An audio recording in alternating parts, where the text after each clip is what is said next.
Uh, Kenyan people have been struggling for a long time. You know, when Kenya got independence, it was a multi-party system, and it was a parliamentary also system of government. We had two political parties. But over the period, the opposition party, KADU, disbanded and joined KANU. But then in 1966, an opposition party was formed, KPU. KPU again was banned in 1969. So from 1969, Kenya had a de facto one-party system of dictatorship. That went on until 1982. Of course, in that period of time, several people tried to form political parties, but they were not allowed. And we intended to form another one in 1982. But in order to prevent that from happening, an amendment was removed in Parliament to create what was known as Section 2A, which made Kenya now a de jure single-party dictatorship.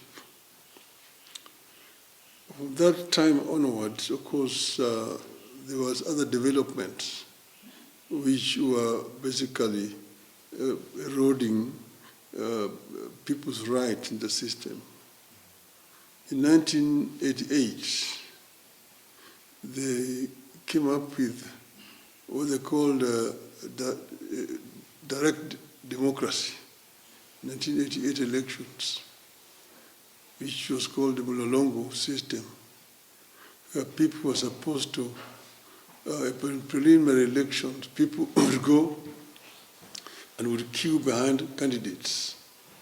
Then the candidates, the delegate would be counted, and anybody who got more than 50% of the votes would be declared automatically elected without having to go to the polls for balloting. This Mlolongo system was abused seriously, and it caused quite a lot of dissension. A number of people who were not wanted by the system were rigged out in 1988. But that actually, I just wanted to go back to that after the amendment of 1982, that made the country a single-party dictatorship. Kenyans were now left without any option. And that's when there was the coup attempt of 1982, which resulted in a lot of repressions at that time. And also a number of people had been detained, some of them before and others after. There were detentions without trial.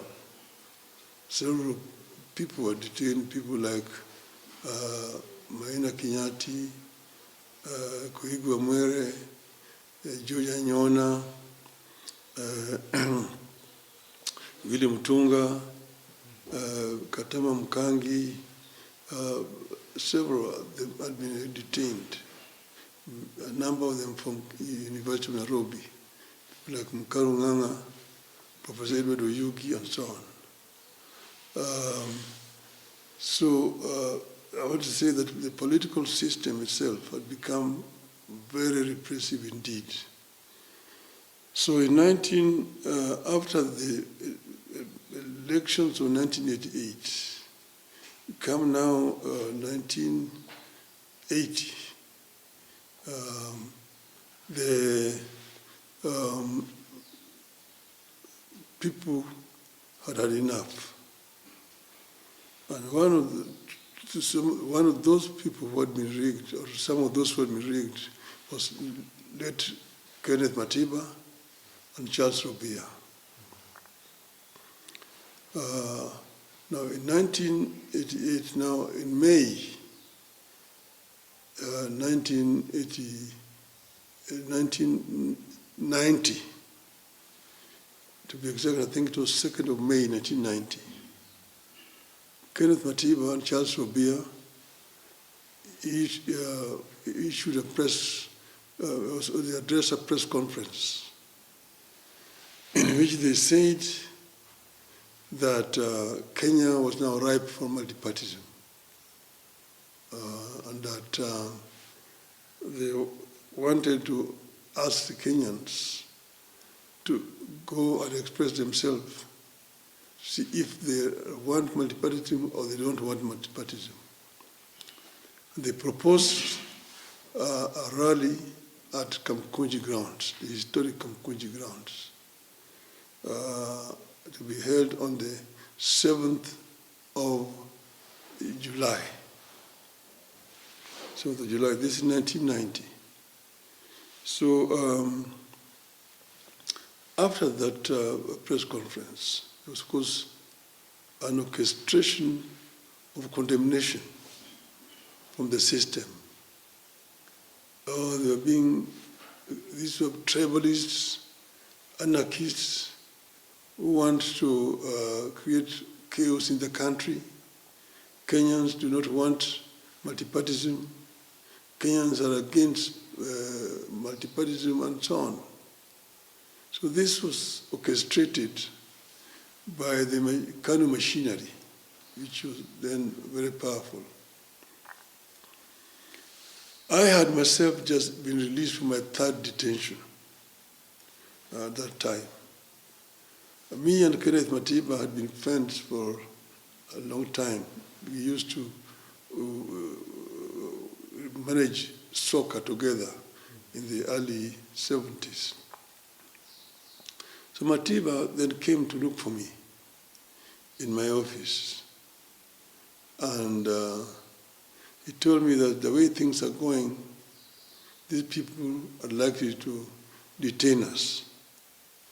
So at this stage, the only person who can save us is Jaramogi, if he can speak. And I want you to link us with Jaramogi, which I dutifully did, and I made arrangement for the meeting between Matiba and Jaramogi.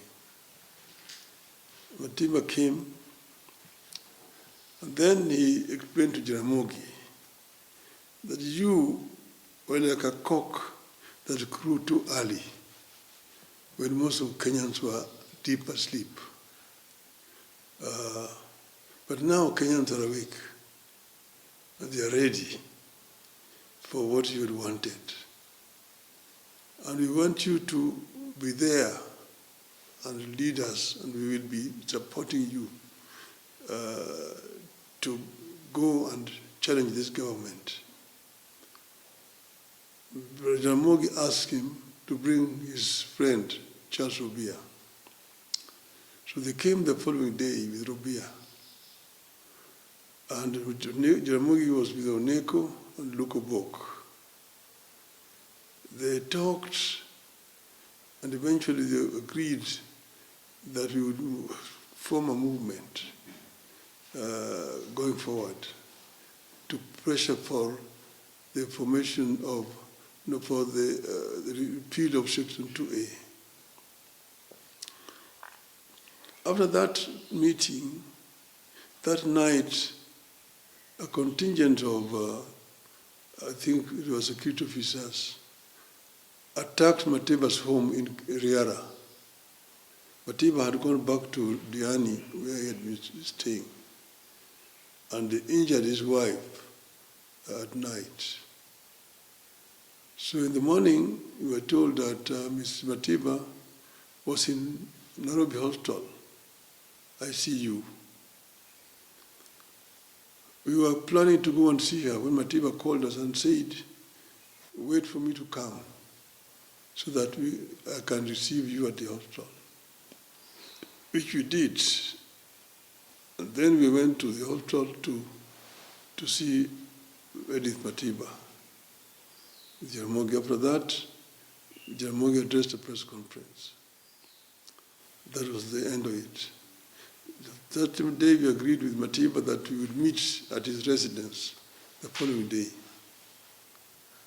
The following day, I went to Matiba's home in Riara, and it was just me and him, the two of us, when we talked about how to organize the people to come to Kamukunji on the 7th of July. We agreed that Matiba would use his contacts in the Matatu movement to mobilize to transport people. And I would use my soccer connection, the Gor Mahia, and also reach out to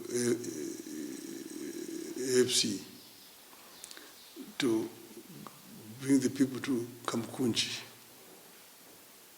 I went to Kisumu, and then when I came back, of course, time was moving. We were now nearing the July. So we were together. Matiba had the lawyers. Paul Miti was his lawyer, and Muhammad Ibrahim. My lawyer was Gibson Kamukunji.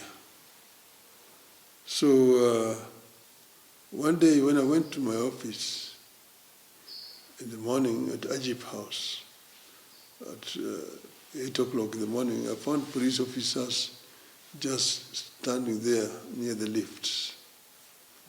I went into the office, and then after a while I was told the police officers wanted to see me.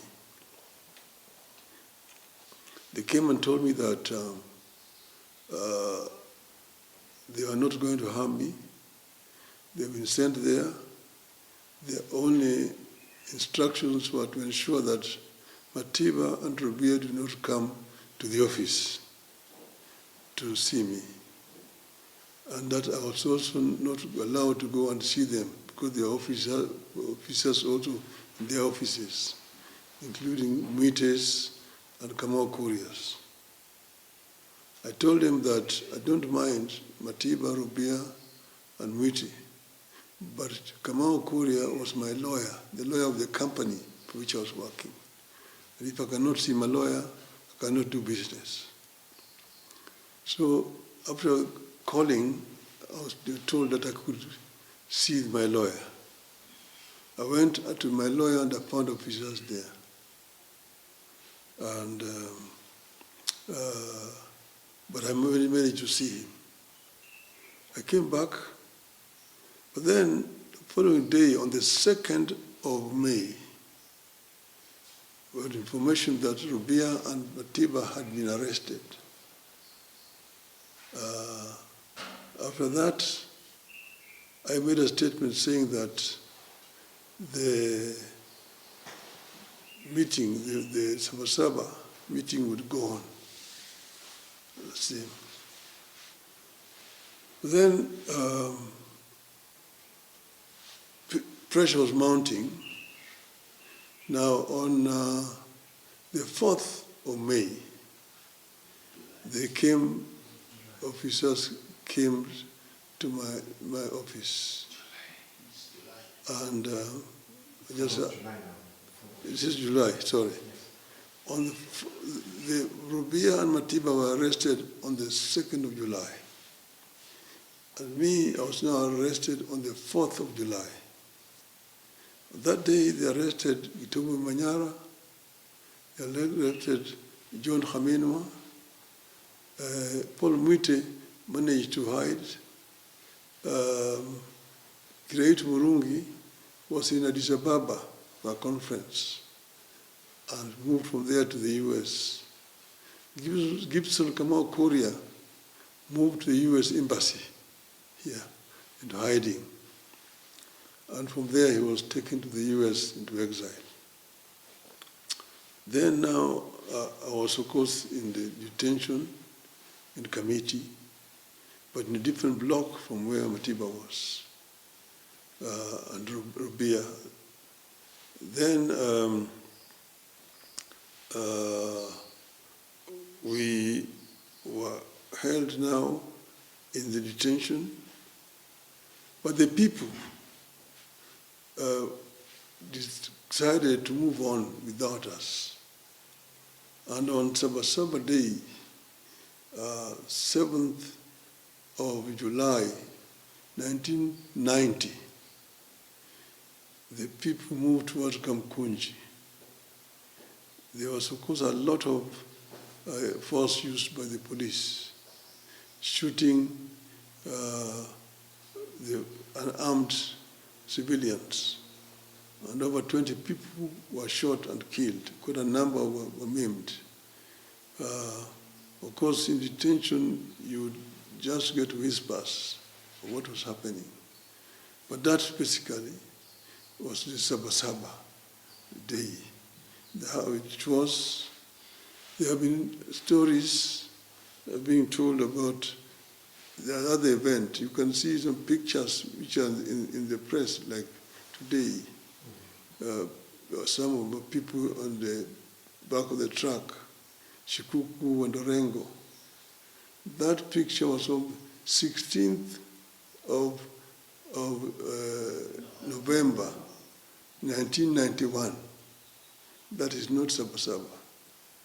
Saba was 7th of July, 1990. You see, and it is what actually gave rise eventually to Ford. So when we were released in 1991, then by that time we found when our people who had remained behind had tried to form the National Democratic Party and had been denied registration. And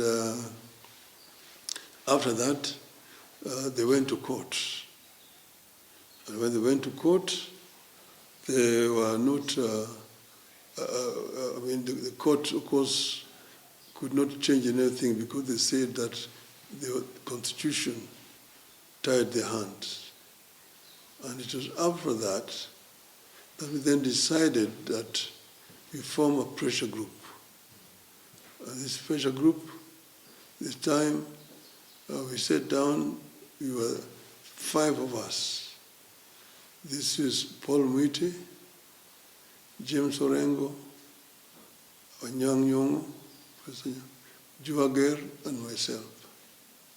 We were the ones who decided to form the Ford. But we decided that we should not come out openly ourselves because we would just be taken to detention. We decided to bring Moise Pierce, whom we argued probably he would fear to detain easily. That's how we brought in Jaramogi, brought in Martin Shikuku, Masinde Muliro, George Ndenge, Bamaris, Ahmed Bamaris, and Philip Gachoka.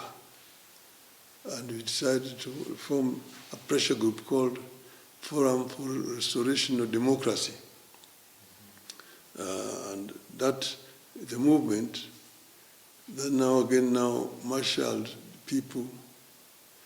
And when we say that we are going to go to Kamukunji again, then there was again the same pressure.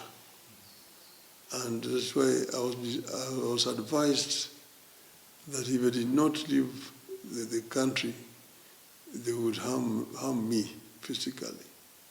That's the reason why I was led into exile in Norway. But we had at that time announced that we were going to go to Kamukunji. And on that day on 16th of November, our people marched into Kamukunji. And that is actually what broke the camel's back. And now, eventually, the Kanu regime crumbled and agreed to repeal Section 2A to allow for formation of other political parties. Yes. And so, from I would say that we've gained substantially because, as you know, we will not only achieve the formation of other political parties. In the process, we managed to push for a new constitution. And we had a very extensive debate on the new constitution at Bomas of Kenya, which eventually ended up with the current new constitution, which I think is one of the most democratic constitutions in the world. Secondly, there's also been freedom of expression. The media is generally now much freer than it was at that time.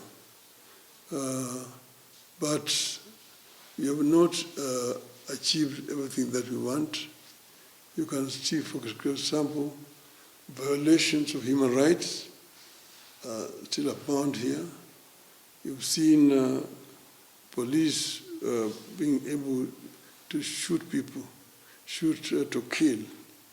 We have not carried out reforms which should have gone with the new constitution. As you know, I've been telling people that the police we have here is a force that was created by the colonialists, and it was aimed at ruling the natives. It was not a police that was a servant of the people. It was a force. And therefore the attitude of the police was very much anti-people. So you needed a complete retraining of the police force to make them more civil in their approach to dealing with the people, which is what they did in Tanzania. And that's why the police in Tanzania are much more respectful to wananchi than they are in our country here today. And we have also seen, because the economy has not performed as we would have expected, and therefore the many of our people are still deprived, are still suffering 60 years since independence. So there have been gains and there have been losses. You see, Saba actually was a very noble idea. Saba was meant to bring the people together for a common cause. And this cause was change. And we decided that we would go to Kamukunji grounds, which is historical grounds. This is where the last Kenya African Union meeting was held in 1952, before the declaration of the state of emergency. And that is again where, when they allowed for formation of political parties, again, the first rally of KANU was held in Kamukunji.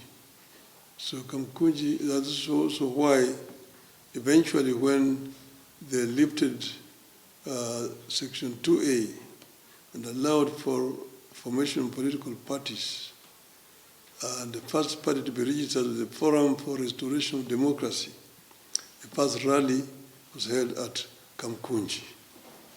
So we say that the Kamukunji has got a historical meaning, and that's why we wanted to go there. So what we're saying is that if you want to remember Saba, then we go to Kamukunji.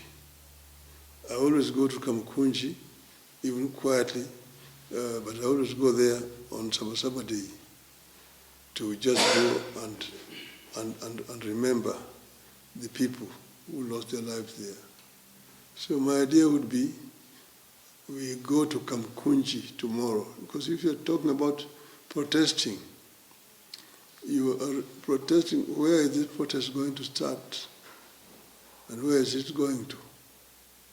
My view would be the road should lead to Kamukunji. And then in Kamukunji, people meet there and pass a resolution this is what we want, the Kenya we want.